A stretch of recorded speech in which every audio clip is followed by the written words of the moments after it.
England, 1863. The crystal chandelier cast a golden glow across the drawing room of Everley House, illuminating the tense faces of those gathered below.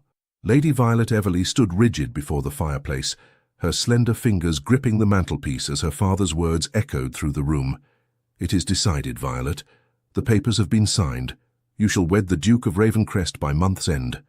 Violet turned slowly, her emerald eyes finding her father's weathered face. Lord William Everley, the Earl of Harrington, would not meet her gaze. His attention fixed instead on the amber liquid swirling in his glass. "Father, I implore you to reconsider," Violet said, her voice steady despite the trembling in her chest. "I have never even conversed with Lord Ashcombe beyond the most perfunctory of greetings." "Which is precisely why you shall have a proper introduction tomorrow," her mother interjected, sweeping into the room in a rustle of sapphire silk. Lady Eleanor Everley, once celebrated as the most beautiful debutante of her season, now wore her beauty like armor. "The Duke has accepted our invitation to tea." "I have heard the whispers, Mother," Violet said. "They call him the Duke of Ice. They say his heart froze years ago." Lady Eleanor's lips thinned. "Titles and fortune do not require warmth, my dear. The Ashcombe estates are vast, their coffers deep, and our family's position—" She hesitated, exchanging a meaningful look with her husband. Violet understood the unspoken truth. The Everley fortune had dwindled. Their country estate in Hampshire was mortgaged to its ancient rafters. This marriage would save them from financial ruin. "Our position," Lord Everley said gruffly, "would be secured for generations to come." Violet turned toward the window, gazing out at the evening fog creeping across Berkeley Square. At 24, she had long resigned herself to spinsterhood after rejecting a string of suitors who had sought her hand, or rather, the presumed Everley fortune. She had dreamed of a different life, one filled with purpose beyond hosting dinner parties and producing heirs. "And what of love, Father?" she asked softly. Lord Everley placed his empty glass on the side table with a decisive clink. "Love is a luxury we cannot afford, my dear. I suggest you put such notions aside." As twilight descended over London, miles away in the sombre grandeur of Ravencrest House, Lord Henry Ashcombe, the 6th Duke of Ravencrest, stood in his study, a letter crumpled in his fist. "You cannot be serious, Uncle," Henry said, his voice cutting through the silence. "An arranged marriage? We live in modern times." Lord Richard Ashcombe, his father's younger brother and his most trusted advisor since his parents' untimely death 15 years prior, looked up from the leather armchair by the fire. "Modern times still require heirs, Henry. You are 31 years old. The dukedom cannot continue without succession." Henry strode to the window, his tall frame silhouetted against the glass. The ghosts of his past seemed to whisper from the shadows of the room, particularly one ghost with golden hair and a smile that had once promised forever before betraying him for another man with deeper pockets. "I have fulfilled every obligation placed upon my shoulders since inheriting the title," Henry said. "I have restored the family finances, expanded our holdings, and ensured our tenants are properly cared for. Is that not enough?" "No, it is not," his uncle replied simply. "The Everley girl comes from good stock. Her bloodline is impeccable, even if her family's finances are not." Henry turned, his dark eyes narrowing. "So that's it. They seek our fortune, and we seek their name. Do not be so cynical. I met the girl at Lady Harrington's musicale last season. She possesses a sharp mind and uncommon sense, qualities that would serve the future Duchess of Ravencrest well." "I care not if she possesses the wisdom of Solomon," Henry replied coldly. "I have no interest in a wife." "Nevertheless," Lord Richard said, rising to his feet, "you shall have one. I have already given your word to Earl Harrington." Henry's jaw tightened, but he did not argue further. A lifetime of duty had taught him the futility of resistance. The dukedom always came first, his personal wishes a distant second. "Very well," he said at last. "But make no mistake, Uncle. This shall be a marriage in name only. Lady Violet Everley may claim my title and my protection, but she shall never claim my heart." The following afternoon, Violet sat in the drawing room, her back straight as a poker, watching the ornate clock tick away the minutes. Her lady's maid, Betsy, had dressed her in a gown of deep burgundy that complemented her chestnut hair, which was styled in an elegant knot at the nape of her neck. "His Grace the Duke of Ravencrest," announced Simmons, the Everleigh butler, his voice reverberating through the room. The man who entered seemed to bring winter with him.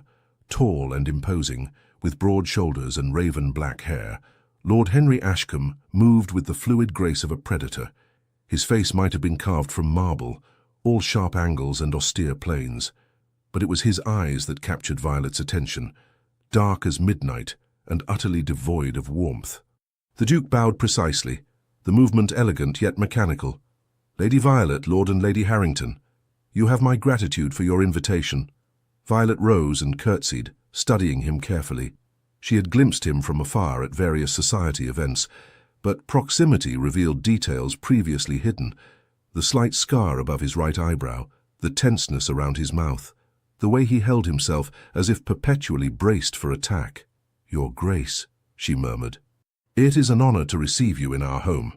For a fleeting moment their eyes met, and Violet felt a curious sensation as if the floor beneath her feet had suddenly tilted. Then the moment passed, and the Duke's expression resumed its mask of polite indifference. As tea was served and pleasantries exchanged, Violet observed how skillfully Lord Ashcombe navigated conversation while revealing nothing of himself. He spoke of the season's weather, of Parliament's recent session, of the agricultural improvements on his estates, all with perfect civility and absolute emotional distance. "Perhaps," Lady Eleanor suggested with transparent artifice, "Lady Violet might show you the conservatory, Your Grace. Her collection of exotic orchids is quite remarkable." Violet suppressed a sigh at her mother's transparent attempt at matchmaking, but rose obediently. "If it would interest Your Grace?" The Duke inclined his head. "I should be delighted." They walked in silence through the corridor, Violet acutely aware of the tall figure beside her. The conservatory was Violet's sanctuary, a glass haven filled with plants collected from around the world, a gift from her father, in more prosperous days. "Your mother's subtlety rivals that of a charging rhinoceros," the Duke remarked unexpectedly as the conservatory door closed behind them. Violet's head snapped up in surprise, a startled laugh escaping before she could suppress it. "I beg your pardon, Your Grace." A flicker of something, amusement perhaps, crossed his face before vanishing. "I merely observe that Lady Harrington seems eager to see us acquainted. Given the circumstances, can you blame her?" Violet countered, abandoning pretense. "We are to be wed within a month, yet we are strangers to one another." The Duke stilled, his gaze sharpening. "So you speak plainly, Lady Violet. I find dissembling tiresome, Your Grace. We both know why this marriage has been arranged. My family needs your fortune, and you require—" She hesitated. "An heir," he finished flatly. "The continuation of the Ashcombe line." Violet turned away, moving among her beloved plants, her fingers trailing over a delicate fern. A coldly practical arrangement. "Most marriages among our class are nothing more," he replied. "At least we harbor no illusions about love." The bitterness in his tone caught Violet's attention. She looked back at him, noting how the afternoon light through the glass ceiling cast shadows across his face, emphasizing its hardness. "You sound as if you speak from experience, Your Grace." Something dangerous flashed in his eyes. "My experiences are not for discussion, Lady Violet.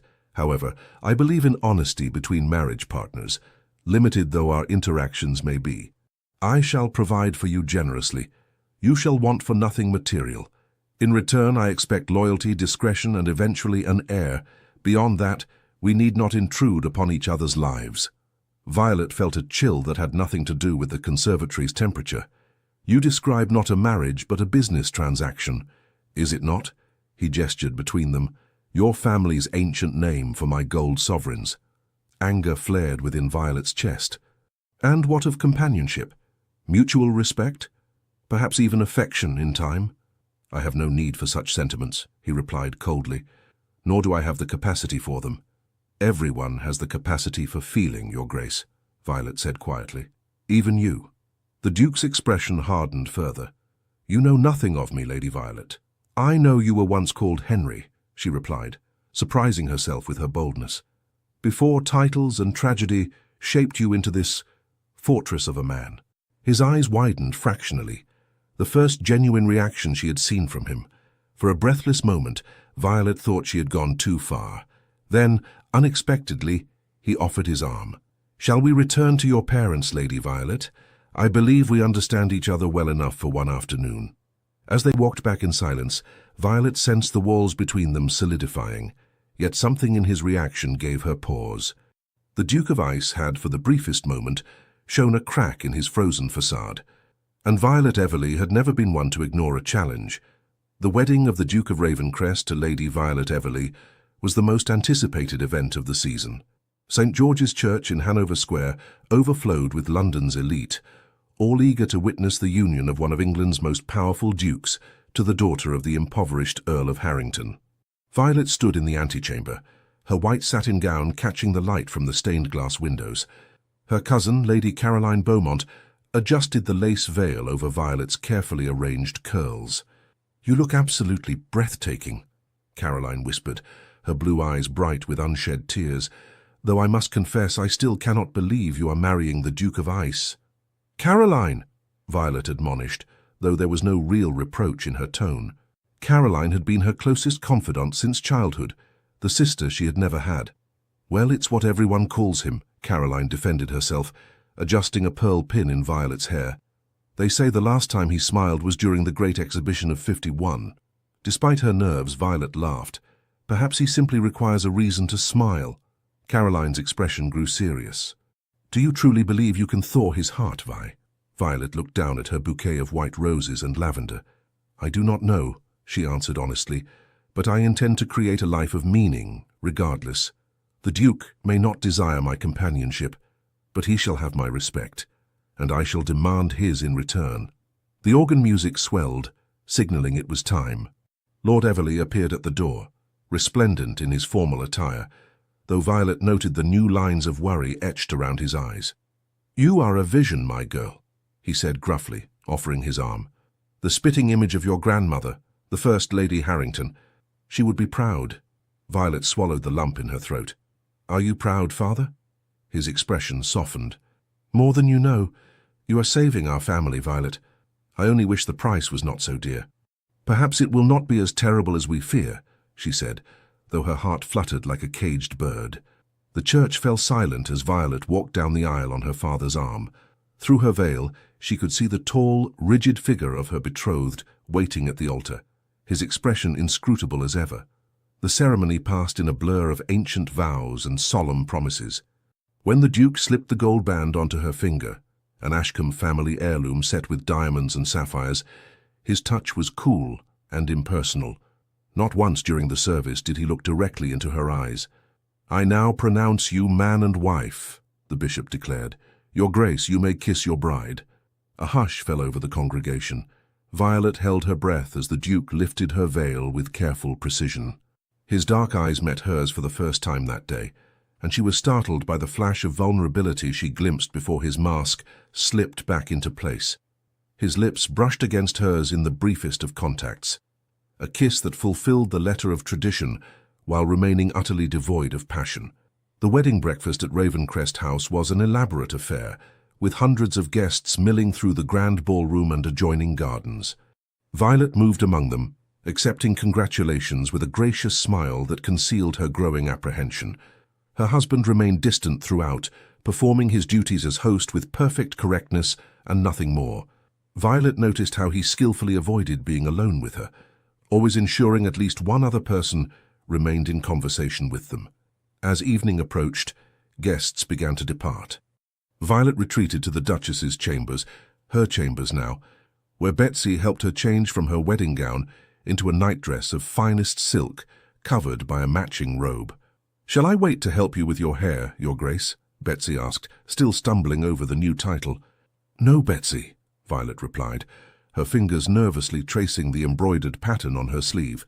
"You may retire. I shall manage." After Betsy departed, Violet paced the opulent room, taking in details she had missed earlier. The canopied bed with its blue silk hangings, the delicate Aubusson carpet, the silver-framed miniatures arranged on the mantelpiece. She picked up one such frame, studying the portrait of a handsome couple. The Duke's parents, she presumed. The woman had Henry's high cheekbones and proud bearing, while the man shared his strong jaw and penetrating gaze. "The fifth Duke and Duchess," came a deep voice from the doorway. "Taken 2 years before their deaths." Violet started, nearly dropping the frame. She had not heard the door open. Her husband stood on the threshold, still in his wedding clothes, though he had removed his cravat and unfastened his collar. "They look very much in love," she observed, carefully replacing the portrait. "They were," he replied, entering the room and closing the door behind him. "Theirs was a love match, unusual for our station." "How did they die?" Violet asked softly, noting the shadow that crossed his face. "A carriage accident on the road to Scotland." His tone brooked no further questions. "I was 16. Violet's heart clenched. "I am sorry. It was long ago." He moved to the sideboard, pouring amber liquid from a crystal decanter into 2 glasses. He offered one to Violet. "Brandy. I thought you might need it." She accepted the glass, their fingers brushing momentarily. "Thank you." An awkward silence stretched between them. Henry, she must accustom herself to thinking of him by his given name now, stood by the fireplace, seemingly fascinated by the dancing flames. "I have had rooms prepared for you in the East Wing," he said abruptly. "They have excellent light for reading or painting, whichever you prefer." Violet stared at him in confusion. "The East Wing? But surely—" "Our arrangement need not include sharing chambers," he interrupted, his voice devoid of emotion. "As I explained previously, I have no interest in the sentimental aspects of marriage." "But what of an heir?" Violet asked, heat rising to her cheeks at her own boldness. "You spoke of continuing the Ashcombe line." Something flashed in his eyes. Discomfort, perhaps.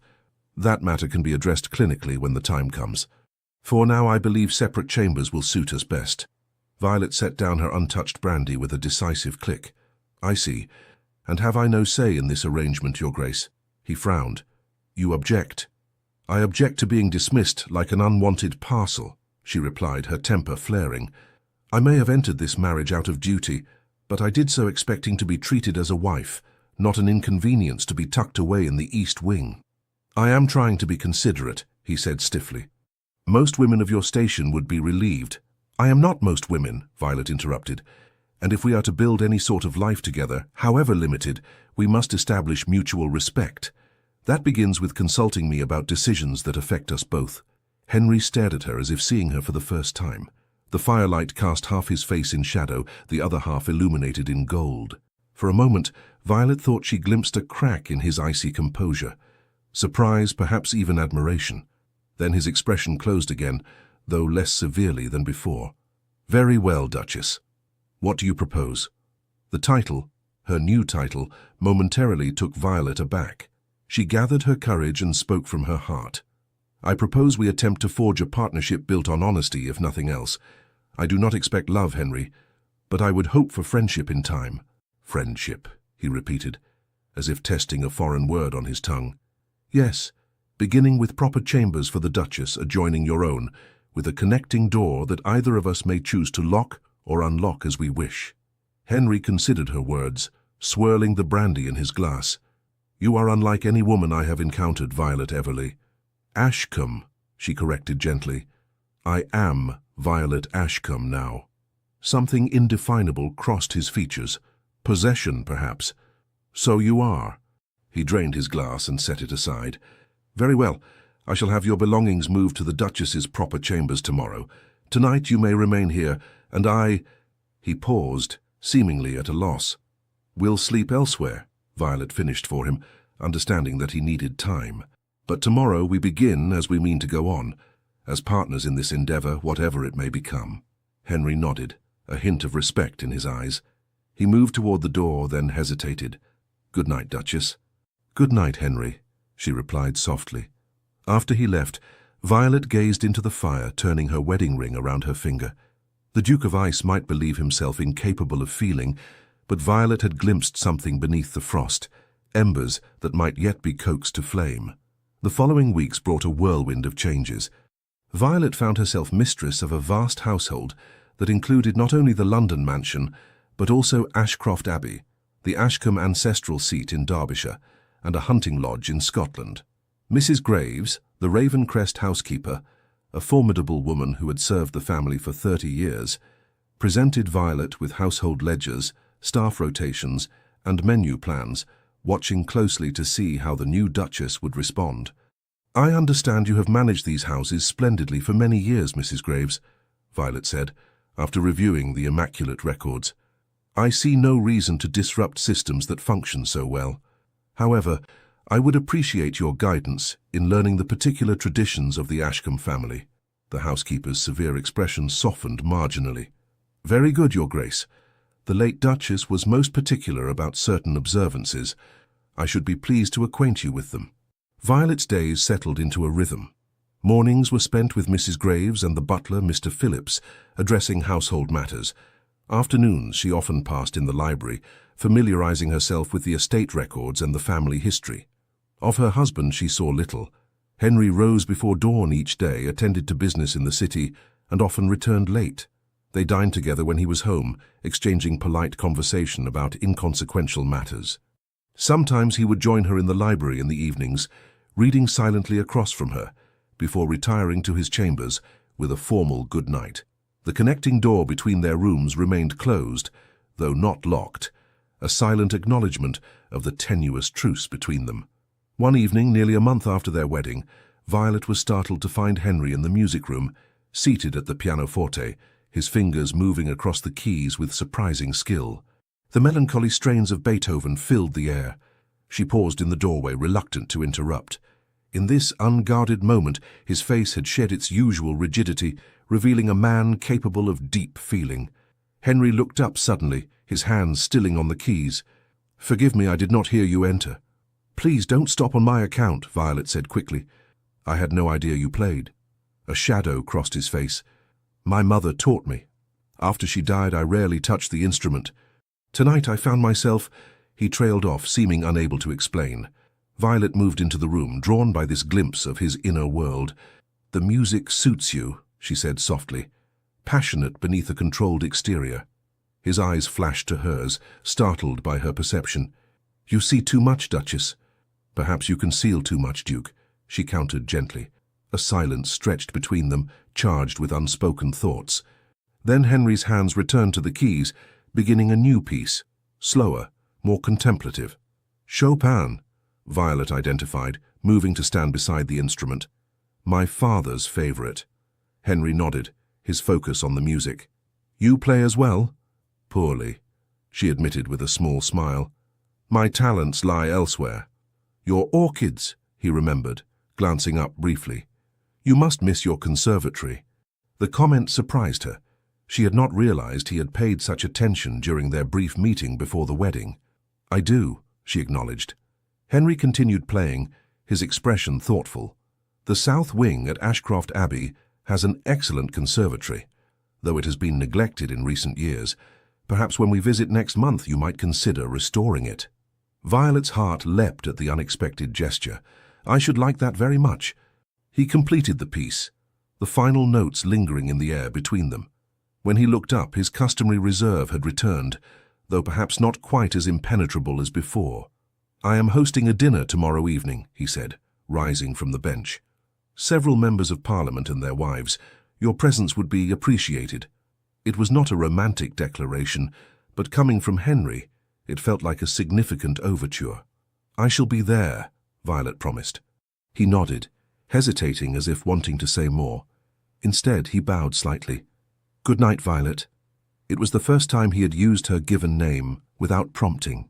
"Good night, Henry," she replied, watching as he departed. Alone in the music room, Violet smiled to herself. The ice was beginning to crack, ever so slightly. The dinner party the following evening proved illuminating.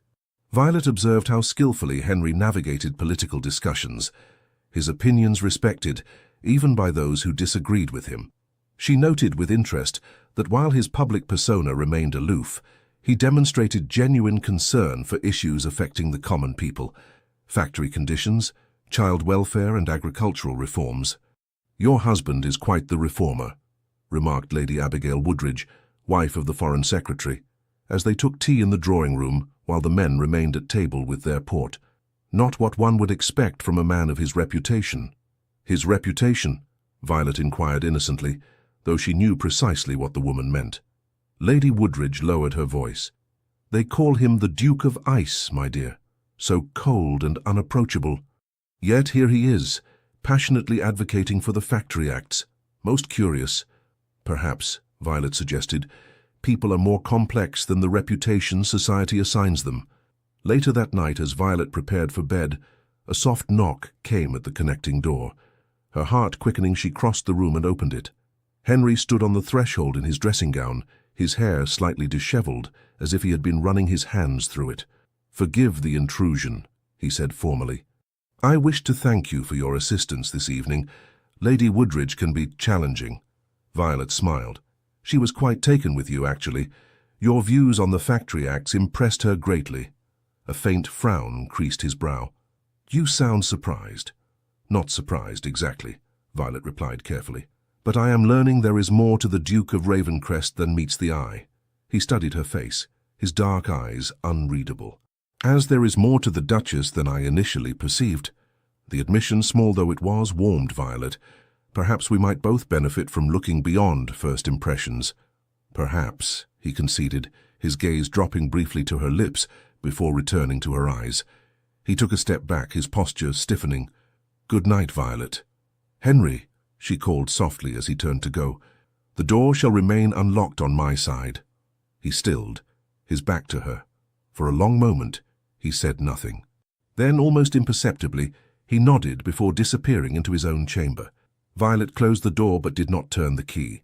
A small step, but a beginning nonetheless. Ashcroft Abbey rose from the mist-shrouded hills of Derbyshire, like something from a medieval tale. A sprawling stone edifice of towers and gables, its windows gleaming in the autumn sunlight. As the carriage wound up the long drive flanked by ancient oaks, Violet felt a curious mixture of apprehension and anticipation. This was the true heart of the Ashcombe legacy, the place where generations of dukes had been born, lived and died. "It's magnificent," she breathed, gazing out the carriage window. Beside her, Henry watched her reaction carefully. "It can be rather overwhelming at first," he admitted. "When I was a boy, I used to get lost in the East Wing corridors." The small personal revelation, offered voluntarily, made Violet smile. During their journey from London, Henry had gradually relaxed his rigid formality, occasionally sharing anecdotes about the countryside they passed through, or asking thoughtful questions about her interests. "How many rooms does it have?" she asked. 64, excluding servants' quarters and outbuildings," he replied, "though not all are in use. The north wing was closed after a fire in my grandfather's time." As the carriage pulled into the cobblestone courtyard, Violet noted the row of servants assembled to greet them, nearly twice the number employed at Ravencrest House in London. "They seem eager to meet their new mistress," she observed nervously. Henry's expression softened slightly. "They have heard much about you. My steward, Mr. Bradford, writes that your reputation for kindness preceded you." "My reputation?" Violet echoed, surprised. "Your work with the orphanage near Berkeley Square," Henry explained, "and your efforts to improve conditions for the seamstresses employed by your mother's friends." Violet blushed. "I was not aware you knew of such things." "I make it my business to know all I can about matters of importance," he replied, his dark eyes holding hers for a meaningful moment before he exited the carriage and offered his hand to assist her. The housekeeper, Mrs. Wilson, a motherly woman whose warm smile belied her efficient manner, showed Violet to the Duchess's chambers, a suite of rooms overlooking the formal gardens. "These were redecorated for the late Duchess, Your Grace," Mrs. Wilson explained, "though His Grace ordered some changes made before your arrival." Violet noted the fresh flowers, the new silk hangings in her favorite shade of green, and most surprisingly, a small writing desk positioned perfectly to capture the morning light, an exact replica of the one she had often used in her father's house.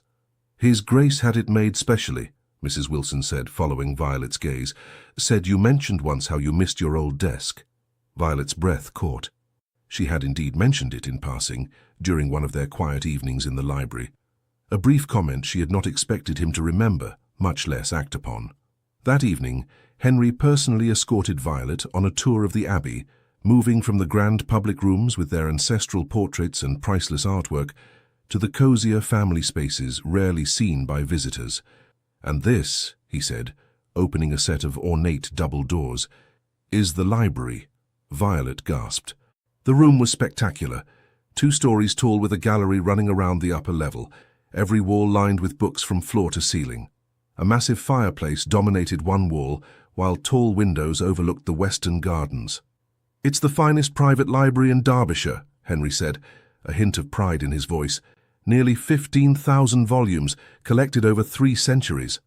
Violet moved along the shelves, trailing her fingers over leather-bound spines. "This is extraordinary, Henry. I thought you might appreciate it," he replied, watching her exploration with something akin to pleasure. "The botanical collection is particularly extensive, my great-grandfather's passion." He led her to a section where dozens of volumes on plants and horticulture stood in neat rows. Violet withdrew one, a magnificent illustrated compendium of exotic flora, and opened it reverently. "These illustrations are exquisite," she murmured. "Like you," Henry said softly, then looked startled at his own words. Violet glanced up, her cheeks warming at the unexpected compliment. For a breathless moment, something sparked between them, a connection that transcended their careful formality. Henry cleared his throat, breaking the spell. "There is one more place I wish to show you." He led her through a series of corridors to a glass-walled structure extending from the south wing. As promised, it was a conservatory, grander than the one at Everley House, though now sadly neglected. Dead leaves littered the stone floor, and empty planters stood in forlorn rows. "It requires considerable work," Henry acknowledged, "but the heating system remains functional and the glass was recently repaired. I thought perhaps—" He hesitated, uncharacteristically uncertain. "It's perfect," Violet said earnestly, already envisioning how it could be transformed. "Thank you, Henry." He nodded, pleased by her reaction. "I shall instruct Bradford to provide whatever you require for its restoration." As they walked back through the house, Violet noticed a corridor whose entrance was concealed by a heavy velvet curtain. "What lies beyond there?" she inquired. Henry's expression darkened immediately. "The north wing. It is not in use, as I mentioned. Because of the fire." "Among other reasons," he replied curtly. "Come, dinner will be served shortly." His sudden shift in demeanor puzzled Violet, but she did not press the matter. Henry had been making such progress in opening up to her, she would not risk setting them back by prying into matters he clearly wished to avoid. The next morning, Violet woke to find Henry had already departed for an early inspection of the tenant farms with Bradford. After breakfast, she set about familiarizing herself with the household, meeting with the cook to discuss menus, and reviewing the staffing arrangements with Mrs. Wilson. "There's a village girl asking to see you, Your Grace," Mrs. Wilson informed her as they concluded their meeting. "A Miss Lucy Caldwell says she's the daughter of the local schoolmaster." Curious, Violet received the young woman in the morning room. Lucy Caldwell proved to be a forthright girl of about 19, with intelligent eyes and a determined set to her chin. "Thank you for seeing me, Your Grace," she said, curtsying nervously. "I've come about the village school." "Please sit down," Violet invited. "How may I help?" Lucy explained that the school building was in desperate need of repairs before winter. "The roof leaks something terrible, and the cold wind cuts right through the walls. The little ones suffer so in winter, they can hardly hold their slates for shivering." "Surely the estate oversees such matters?" Violet asked, frowning. "It always did, Your Grace, in the old Duke's time," Lucy confirmed. "But since—" She hesitated, clearly uncomfortable. "Please speak freely," Violet encouraged. "Since His Grace returned from London 5 years ago, he's kept to himself, mostly. Mr. Bradford handles estate matters, and while he's fair with rents and such, improvements to the village have fallen by the wayside." Violet found this curious, given Henry's evident concern for social reforms in Parliament. 5 years ago, you say? What happened then?" Lucy's eyes widened. "Oh, I couldn't say, Your Grace. It's not my place to gossip about His Grace's affairs." But her reaction confirmed Violet's growing suspicion that something significant had occurred around that time, something that had perhaps contributed to Henry's withdrawn nature. "I understand," Violet assured her. "Regarding the school, I shall speak with the Duke. I'm certain he would wish to know of this situation." Lucy beamed. "Thank you, Your Grace. Father said you'd be different, that you might actually listen." "Different from whom?" Violet asked carefully. Lucy hesitated before answering. "There was talk some years back of His Grace possibly marrying another lady. She visited the Abbey once, treated us villagers like we were invisible." She blushed. "Forgive me, I've spoken out of turn." "Not at all," Violet assured her, intrigued by this new information. "I appreciate your candor, Miss Caldwell." After Lucy departed, Violet found herself drawn to the conservatory. As she surveyed the space, planning its revival, the gardener, an elderly man named Wilkins, appeared with several catalogues of seeds and bulbs. "His Grace instructed me to assist you, Your Grace," he explained, his weathered face creasing into a smile. "Said the conservatory was to be your domain entirely." As they discussed possibilities for the space, Wilkins gradually revealed himself to be a treasure trove of information about the Ashcombe family. He had served at the Abbey for over 40 years, having started as a boy under the 5th Duke. "The late Duke and Duchess, they were fine people," he reminisced, "always kind, even to the lowest stable boy. Their deaths hit young Master Henry hard. Changed him, it did." "How so?" Violet asked, keeping her tone casual as she examined a catalogue of exotic ferns. "He was a bright lad, always laughing, always asking questions about the plants. After the accident, he went away to school, and when he came back for holidays, he was different, quieter, more serious." Wilkins sighed. "The title came to him too young, if you ask me." Violet nodded sympathetically. "And in recent years, I understand he was particularly withdrawn after returning from London some 5 years ago." Wilkins's hands stilled on the trowel he was holding. "That would be after the business with Lady Blackwood," he said, then immediately looked stricken. "Forgive me, Your Grace, I shouldn't speak of such things." "Lady Blackwood?" Violet echoed, unable to contain her curiosity. Wilkins shifted uncomfortably. "It's not my place, Your Grace." "I understand," Violet assured him. "Thank you for your assistance with the conservatory plans." That evening, Henry returned from his estate inspections in an unusually contemplative mood. As they dined, he shared his observations about improvements needed for several tenant cottages and his plans to introduce new farming methods in the spring. "I also encountered Miss Caldwell on the road," he mentioned, watching Violet carefully. "She was most enthusiastic about having met the new Duchess." Violet maintained a serene expression. "She seems a dedicated young woman. She mentioned concerns about the village school building." "Did she?" Henry's brow furrowed. "Bradford has not brought this to my attention." "Perhaps he thought it a minor matter," Violet suggested, "though from Miss Caldwell's description, the conditions sound rather dire, especially with winter approaching." Henry nodded thoughtfully. "I shall investigate personally tomorrow." He hesitated before adding, "Would you care to accompany me to the village? It would give you an opportunity to become acquainted with the community." Violet brightened at the invitation. "I should like that very much." As servants cleared the dishes, Henry surprised her further by suggesting, "Perhaps we might retire to the library. There is a first edition of Linnaeus I thought might interest you." In the library, they settled into comfortable chairs before the fire, the promised volume open between them. As Violet admired the exquisite botanical illustrations, she gathered her courage to broach the subject that had occupied her thoughts all day. "Henry," she began carefully, "may I ask you something rather personal?" He stiffened slightly but nodded. "You may ask. I cannot promise to answer. Who is Lady Blackwood?" The effect was immediate. Henry's face drained of colour, and his hand, which had been reaching to turn a page, froze in mid-air. When he spoke, his voice was dangerously quiet. "Where did you hear that name?" "It was mentioned in passing," Violet replied, unwilling to implicate Wilkins. "I gathered she was someone of significance to you." Henry rose abruptly, moving to stand before the fireplace, his back to her. The line of his shoulders was rigid with tension. "She is no one of consequence," he said finally. "A mistake from my past, best forgotten." "She hurt you," Violet observed softly, not a question but a statement. Henry turned, his eyes flashing with a pain so raw it took Violet's breath away. "You wish to know? Very well. Lady Sophia Blackwood was the woman to whom I was once engaged.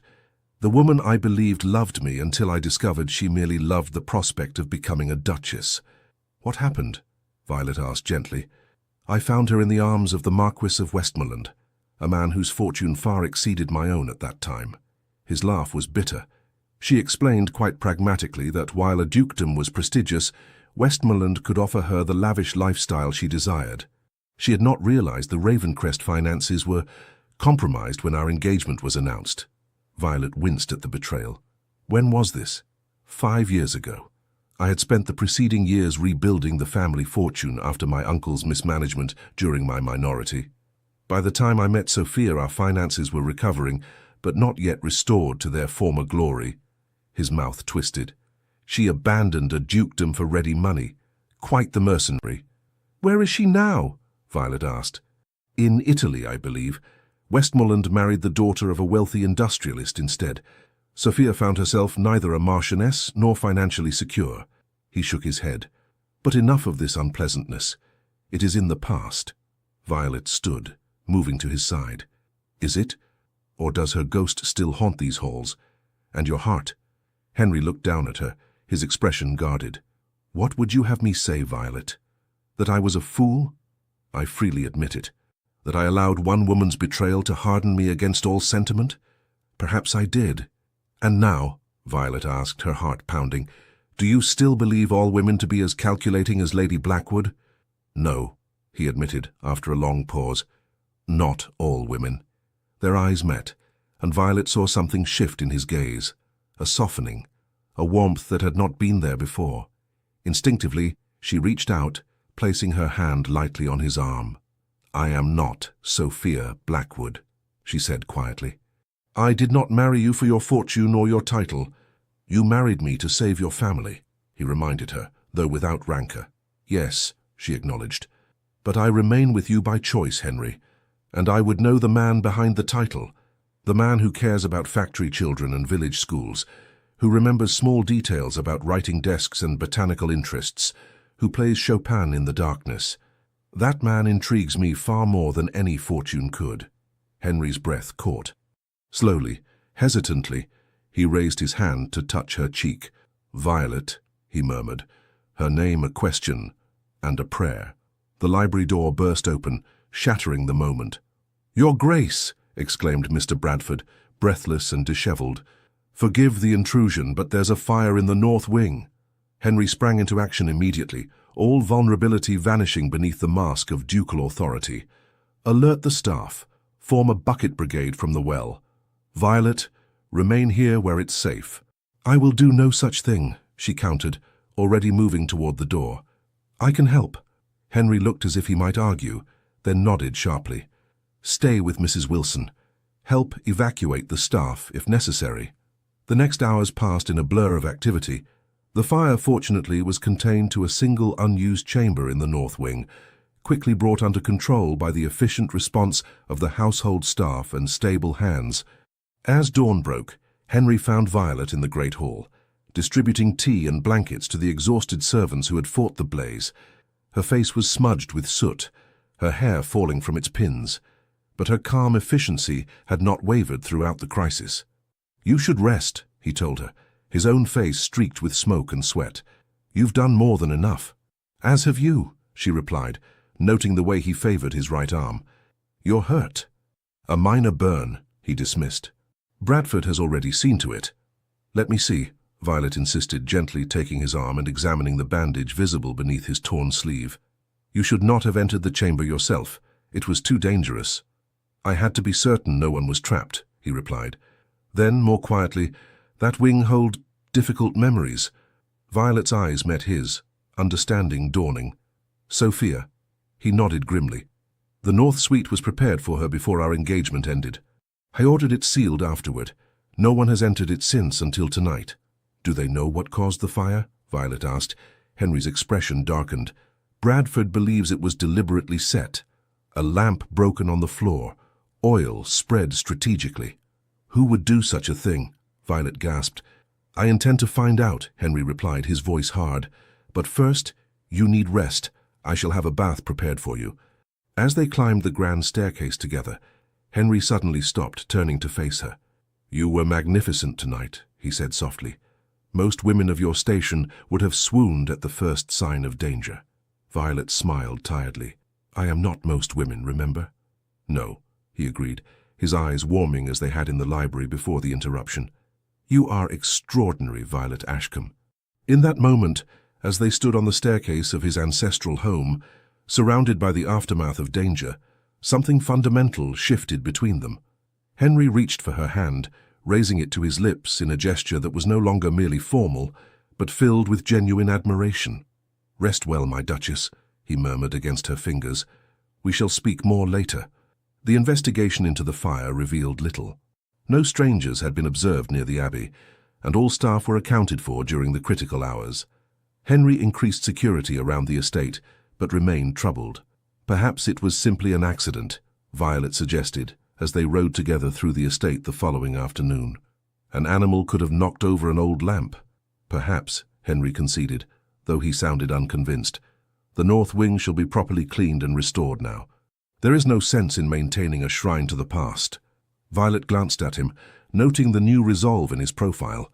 You are ready to move forward, then? His eyes met hers, steady and clear. I believe I am, with your help. They had reached the village, where curious residents emerged from cottages and shops to glimpse their duke and new duchess. Henry dismounted, then lifted Violet from her saddle with strong, sure hands that lingered at her waist a moment longer than necessary. The schoolhouse inspection confirmed Lucy Caldwell's assessment. The building was in deplorable condition, with a sagging roof and draughty windows. Henry frowned as he examined the structure, his displeasure evident. This is unacceptable, he declared to the schoolmaster, Lucy's father. Repairs should have been made years ago. Bradford has been negligent. Perhaps not negligent, Your Grace, Mr. Caldwell suggested diplomatically, but overwhelmed. Since you've been less involved in estate matters, he's shouldered many responsibilities. Henry accepted the gentle rebuke with grace. You are right, of course. The fault is ultimately mine. I assure you, that will change. The school shall be repaired before the first snow falls. As they toured the village, Violet observed Henry's interaction with his tenants and villagers. Though still reserved, he listened attentively to their concerns, addressing each person by name and demonstrating a surprising familiarity with their families and circumstances. You know them well, she commented, as they departed the village bakery, where Henry had inquired after the baker's ailing mother. I grew up alongside many of them, he replied. Before I became the Duke, I was simply Henry to them. A shadow crossed his face. After Sophia, I withdrew from much of estate life. I see now that was a mistake. It is never too late to begin anew, Violet said softly. He smiled down at her, a real smile that transformed his features. No, it is not. That evening, as Violet sat at her dressing table, Betsy brushing out her hair for the night, a knock came at the connecting door between her chambers and Henry's. Come in, she called, her pulse quickening. Henry entered, dressed in his dressing gown. He dismissed Betsy with a nod, waiting until the maid had departed before speaking. I have been thinking, he began, pacing before the fireplace, about what you said, about beginning anew.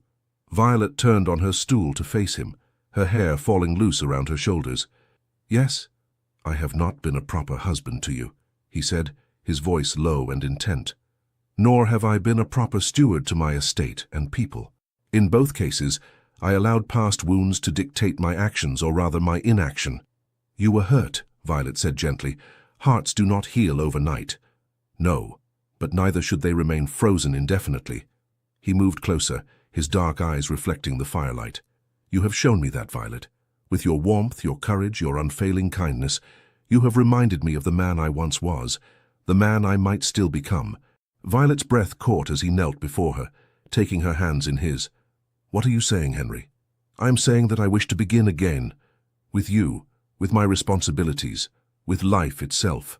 His thumbs traced circles on her palms. I cannot promise you love, not yet, but I can promise to try, to open myself to the possibility. Tears welled in Violet's eyes. That is all I ask. Henry reached up, his fingers trembling slightly as they brushed a tear from her cheek. May I kiss you, Duchess? Not as a duty, not as a performance for society, but as a man kissing the woman who has begun to thaw his frozen heart? Yes, Violet whispered, leaning toward him. Their lips met in a kiss unlike their first, tender yet passionate, tentative yet promising. Henry's arms encircled her waist, drawing her closer as the kiss deepened, awakening feelings Violet had scarcely dared to acknowledge. When they finally parted, both breathless, Henry rested his forehead against hers. I should go, he murmured, though he made no move to release her. This is all still very new. Violet nodded, understanding his need for caution. But you will return tomorrow. His eyes, so long guarded, now shone with unmistakable warmth. Yes, Violet. I will return, and perhaps—" he glanced toward the connecting door. "Perhaps it need not remain closed between us much longer." As he rose to leave, Violet caught his hand. "Good night, Henry." He bent to press a final kiss to her fingers. "Good night, my Violet. Sleep well."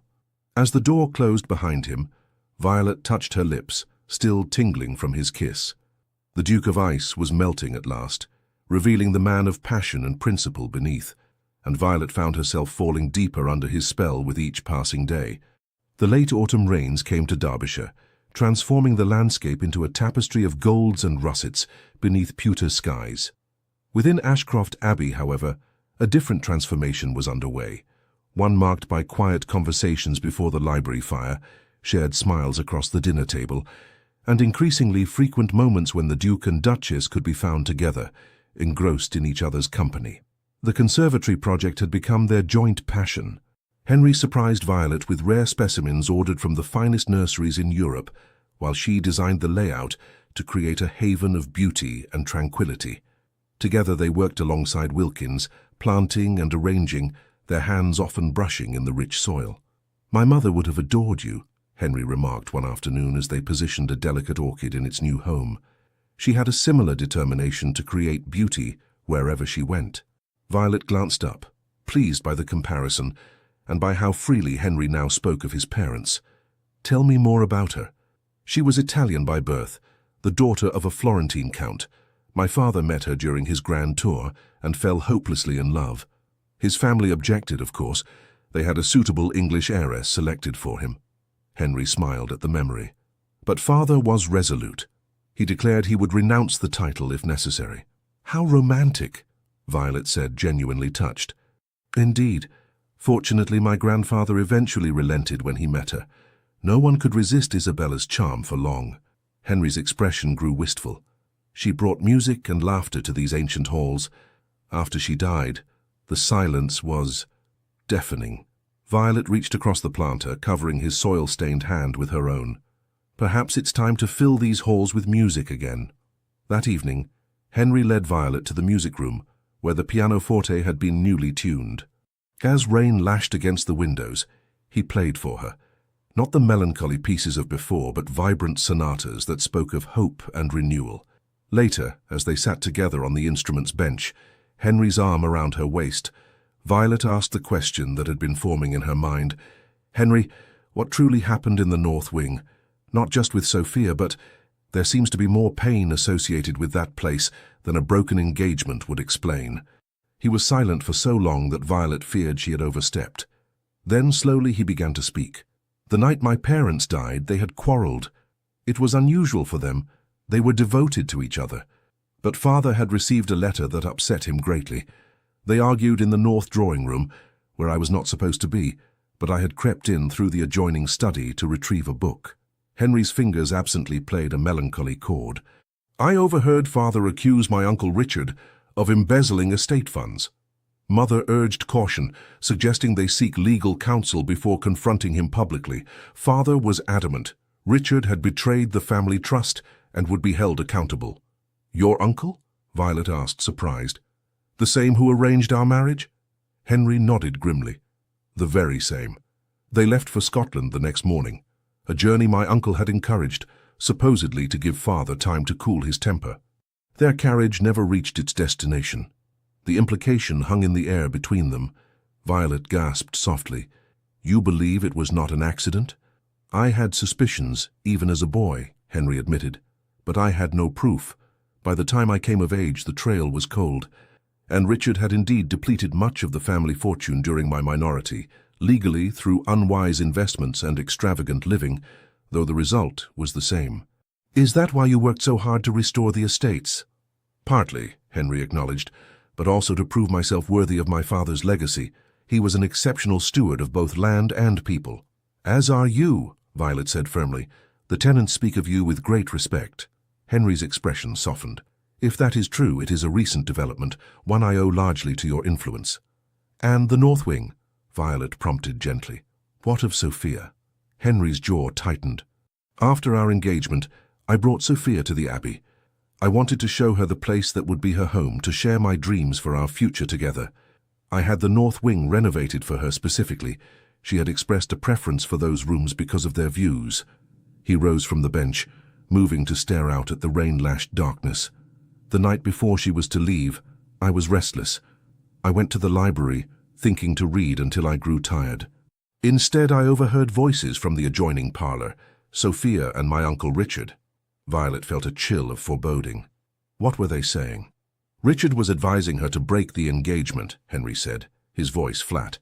He told her my finances were still precarious, that I had borrowed heavily to create the illusion of prosperity. He suggested Westmoreland as a more suitable match, a man whose fortune was secure. That's despicable, Violet exclaimed. Did you confront them? Not immediately. I wanted to hear Sophia's response. His laugh was hollow. She was concerned only about whether the diamond necklace I had given her would need to be returned. Richard assured her it could be considered a gift, separate from the engagement. Violet rose, going to his side. Oh, Henry. The next day, I found them together in the north drawing-room, the very place where I had overheard my parents' last argument. Sophia was in Westmoreland's arms. When confronted, she was unapologetic, said she could not tie herself to a man whose fortunes might collapse at any moment. And your uncle's role? He claimed he was merely looking out for Sophia's interests and mine. Suggested I was too young to make such a commitment. Henry's expression hardened. I ordered them all from my home that day. The north wing was closed, and I returned to London, determined to build a fortune so vast that no one would ever question my solvency again. And you succeeded, Violet observed, yet the victory brought you little joy.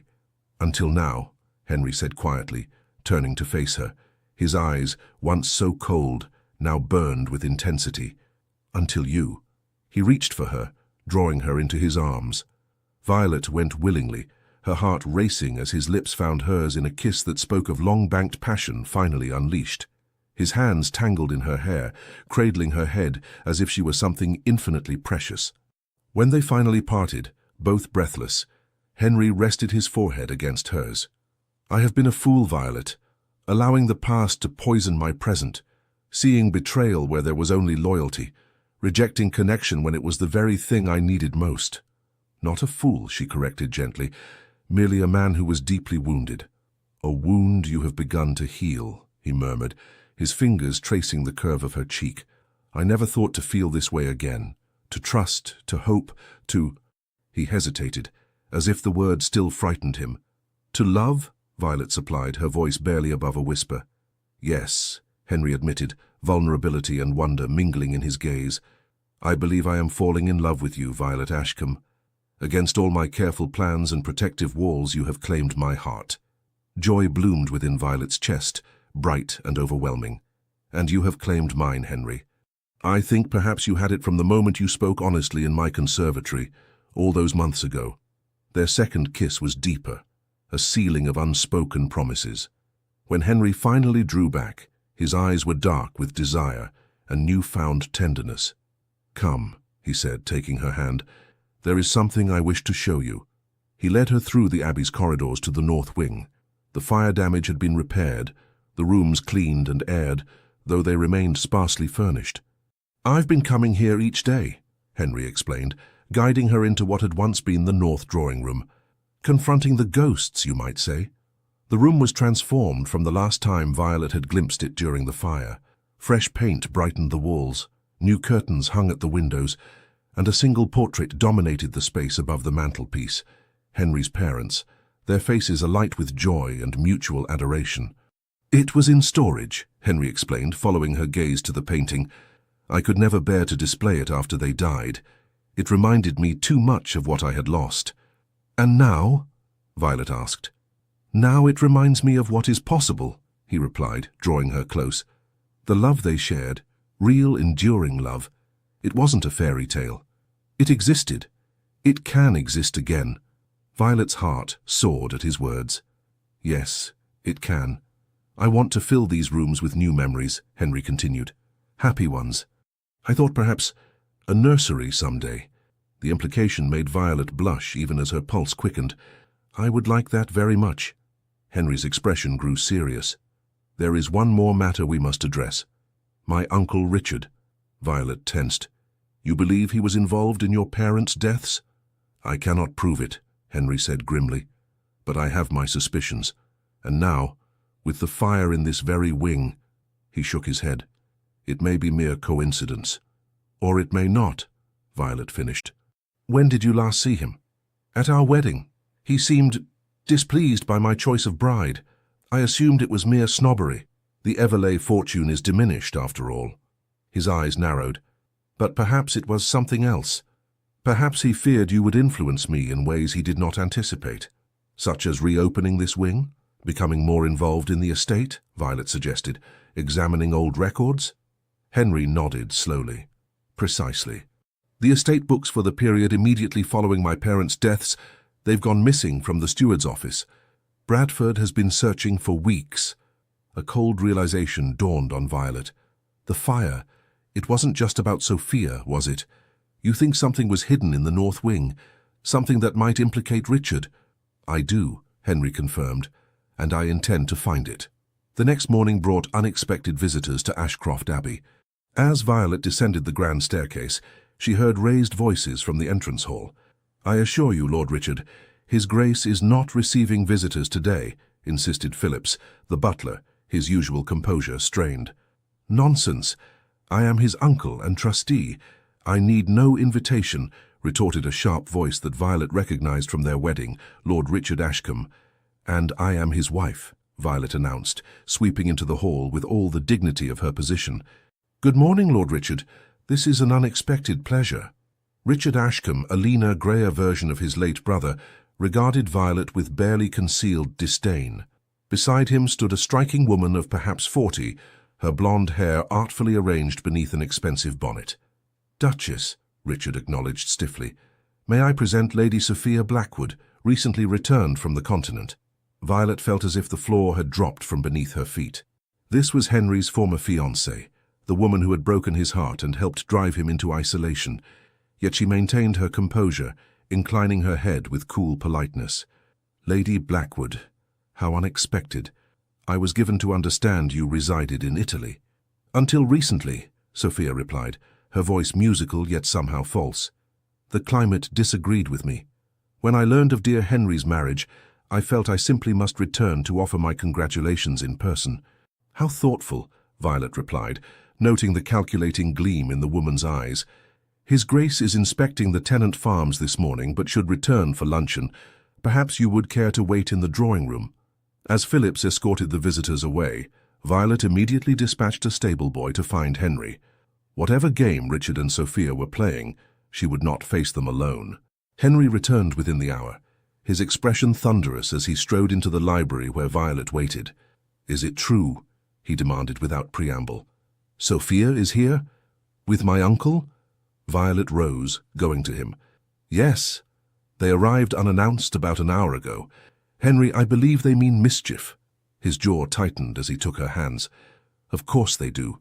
Richard has always resented my independence. And Sophia, he shook his head in disgust. Westmoreland married another, as I told you. She must be desperate to have returned to England and to have aligned herself with Richard. What shall we do? Violet asked. Henry's eyes met hers, resolute and clear. We shall meet them together as Duke and Duchess. Whatever scheme they have concocted, they shall find us united against it. In the drawing room, Richard and Sophia rose as Henry and Violet entered, arm in arm. Violet noted how Sophia's eyes widened slightly at the evident closeness between husband and wife. Nephew, Richard began, his tone falsely hearty. You're looking well. Marriage clearly agrees with you. Uncle, Henry acknowledged coolly. Lady Blackwood, this is an unexpected visit.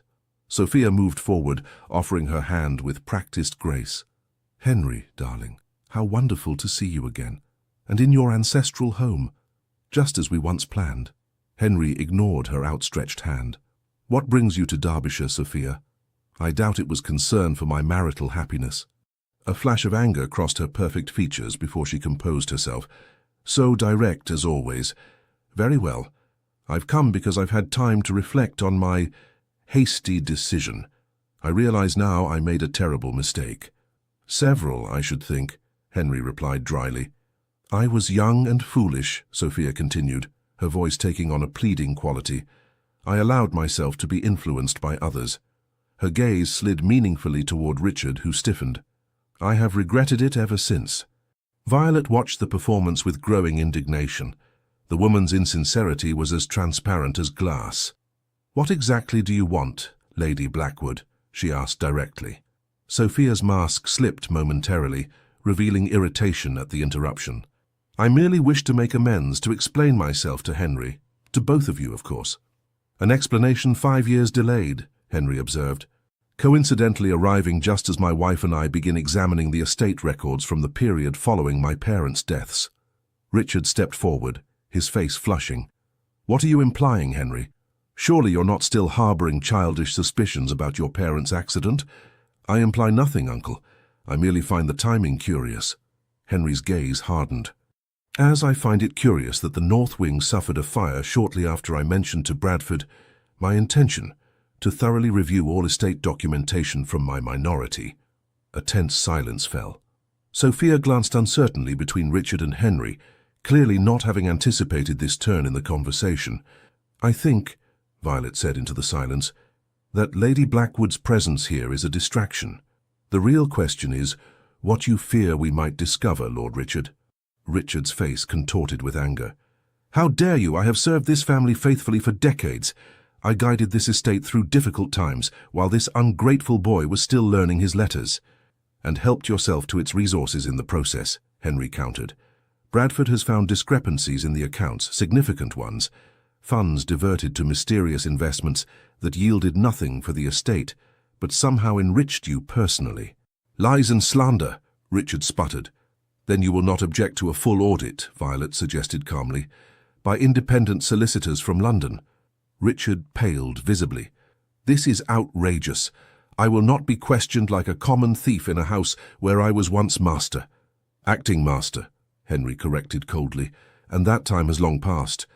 As for you, Lady Blackwood, whatever Richard promised you in exchange for this pathetic attempt to disrupt my marriage, I suggest you reconsider your position.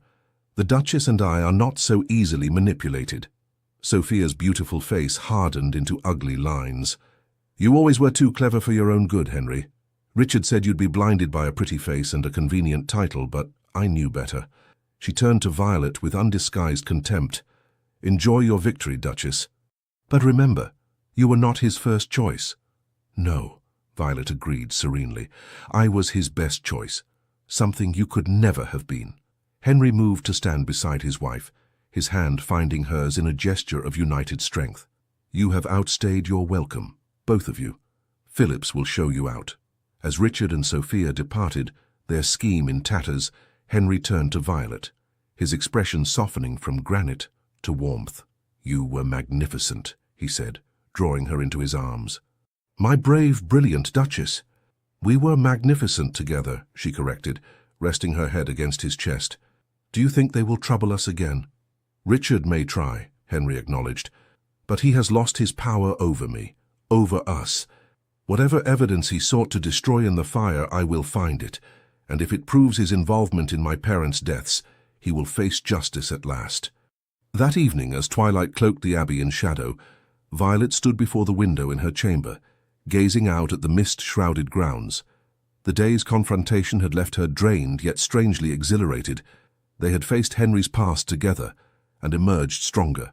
A soft knock at the connecting door heralded Henry's arrival. He entered, still in his evening attire, though he had discarded his jacket and cravat.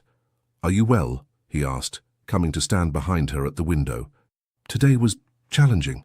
Violet leaned back against him, sighing as his arms encircled her waist. "I am well. Better than well, in truth." "Oh?" He pressed a kiss to her temple. "How so?" She turned in his embrace to face him. "Because today I saw the last of your walls crumble, Henry. You stood against your past, against those who sought to manipulate you, and you did so as the man you truly are, not the Duke of Ice, but Henry Ashcombe, a man of honor, courage, and deep feeling." Henry gazed down at her, his dark eyes luminous in the fading light. "If I am that man, it is because you helped me find him again, Violet. You saw beyond my defenses from the very beginning." "I saw a man worth knowing," she replied simply. "Worth loving." His breath caught at her words. I do not deserve you, he murmured, his fingers tracing the delicate curve of her cheek. But I am profoundly grateful for you, nonetheless. You deserve happiness, Henry, Violet insisted. We both do. He smiled, a true smile that transformed his features, erasing the last vestiges of the cold mask he had worn for so long. And are you happy, my Duchess? Almost completely, she answered, her eyes meeting his with unmistakable meaning. Henry's gaze darkened with desire. Almost? Violet's heart raced as she gathered her courage. There remains one aspect of our marriage we have yet to fully explore, she whispered, her cheeks warming. Understanding dawned in Henry's eyes, followed by a tenderness that took her breath away. Violet, he said, his voice low and reverent, I would never press you. You are not pressing, she interrupted gently. I am offering. I want to be your wife in every sense, Henry. I want us to truly begin our life together, not as strangers bound by duty, but as lovers bound by choice. Henry's control visibly wavered.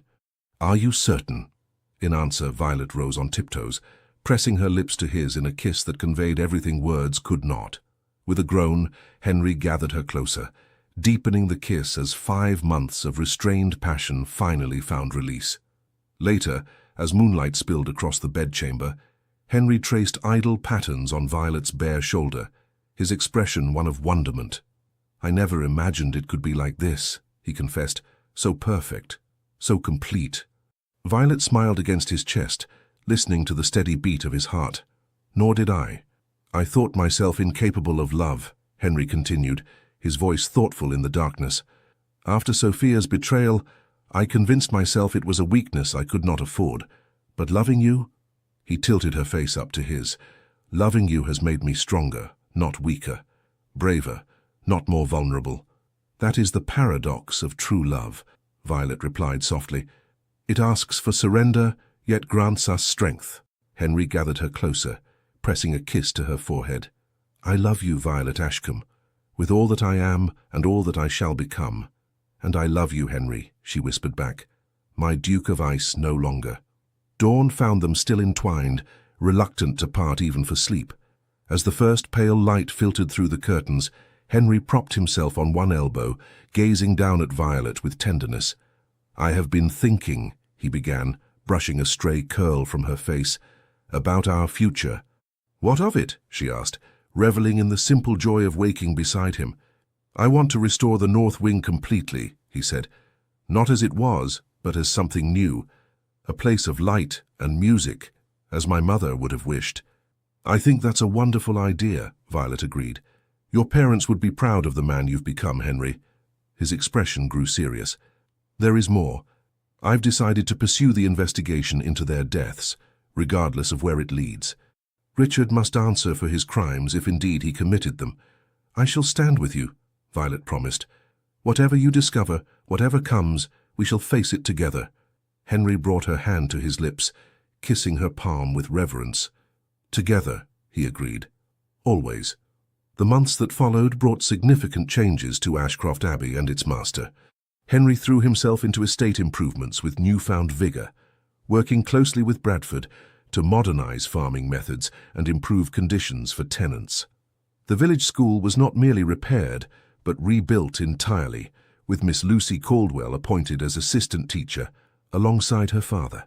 In London, the Ravencrest townhouse, once a sombre, formal place, became known for its intimate musical evenings and thoughtful discussions of social reform. Society matrons who had once whispered about the Duke of Ice now remarked on the transformation wrought by his vivacious young Duchess. The investigation into Lord Richard's financial dealings proved fruitful. With the assistance of Henry's solicitors, evidence of embezzlement during Henry's minority was uncovered, enough to force Richard's resignation from several prestigious clubs and his retreat to a modest property in Bath, his reputation in tatters.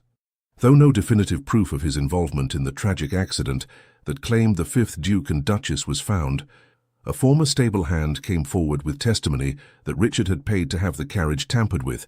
Evidence circumstantial, but damning enough that Richard dared not show his face in society again. As for Lady Sophia Blackwood, she departed for the continent once more, her schemes of reclaiming Henry's affections thoroughly dashed. Rumors placed her in Vienna, attempting to charm an aging Austrian count. A pursuit met with limited success. Spring arrived at Ashcroft Abbey in a riot of colour and renewal.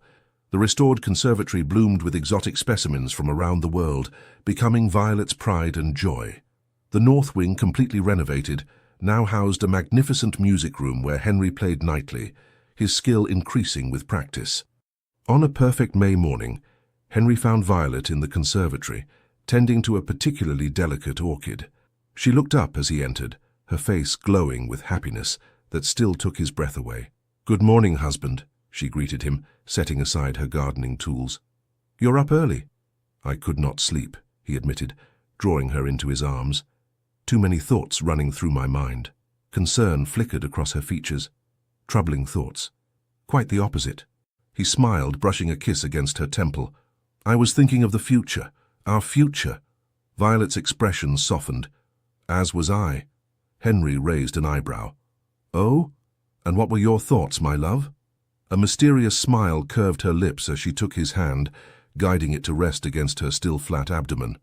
"I was thinking that Ashcroft Abbey might echo with the patter of small feet by Christmas." For a moment, Henry stood frozen, disbelief and joy warring on his face. "Violet," he whispered, his voice thick with emotion. "Are you certain?" She nodded, tears of happiness shimmering in her eyes.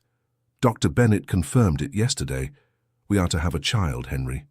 With a laugh of pure delight, Henry lifted her into his arms, spinning her in a circle that sent sunlight dancing through her chestnut curls. "A child," he repeated in wonder. "Our child." As he set her gently on her feet, his expression grew tender, almost reverent. "You have given me everything, Violet. A reason to open my heart again, a home filled with warmth instead of shadows, and now, a family of our own. We have given these things to each other," she corrected gently, cupping his face between her palms. "That is the beauty of what we've found, Henry. Neither of us is complete without the other." He covered her hands with his own, turning to press a kiss to each palm. "When I think of how close I came to refusing this marriage," he marveled. "How determined I was to remain alone, frozen in my bitterness. And I," Violet admitted, "how frightened I was to marry a man they called the Duke of Ice. How certain I was that our union would be nothing but cold duty." Henry smiled, drawing her close once more. "How wrong we both were." "Gloriously wrong," she agreed, rising on tiptoes to meet his kiss. As sunshine streamed through the glass walls of the conservatory, illuminating the couple in its golden embrace, the last whispers of old ghosts faded from Ashcroft Abbey. In their place bloomed new life, new hope, and a love that had defied all expectations, transforming a marriage of convenience into a union of souls. The Duke of Ice had found his heart at last, melted by the unwavering warmth of the woman who had dared to see beyond his frozen facade. And Lady Violet Everleigh, who had entered his household as a duty, remained as his greatest joy, proving that sometimes the most beautiful love stories begin in the most unlikely circumstances. Outside the conservatory windows, spring unfurled across the Derbyshire hills, mirroring the renewal within. And within the ancient walls of Ashcroft Abbey, the future beckoned, bright with promise, rich with possibility, and warmed by the enduring flame of a love that had transformed them both. The end. Dear listener, sometimes life doesn't unfold the way we once dreamed. We face disappointments, we carry heartaches, and we live through seasons of silence. But just like the Duke and Violet, we learn that it is never too late. Not too late to begin again, not too late to be seen for who we truly are, not too late to be loved, not with pity, but with depth, respect, and kindness. You have walked long roads. You have endured more than most will ever know. And tonight, you deserve rest. Not just sleep, but the kind of rest that reaches the soul and whispers, "You are safe now, you are held, you have done enough." May this night wrap around you like a warm blanket. May your heart beat in peace. And may you wake tomorrow knowing that your story still matters, because you still matter. With all our gratitude, Legends of the Fall team. Thank you so much for staying with us until the end. If this story moved you, please consider subscribing to our channel, liking the video, leaving a heartfelt comment, and sharing it with someone who loves stories full of emotion and transformation. Your support means the world to us, truly, from the bottom of our hearts. It's what keeps us motivated to keep telling stories filled with love, redemption, and unforgettable twists. At the end of this video, you'll see a new story suggestion from our channel. Click it and be surprised by another emotional tale that might touch your soul just like this one. With affection, The Legends of the Fall Team.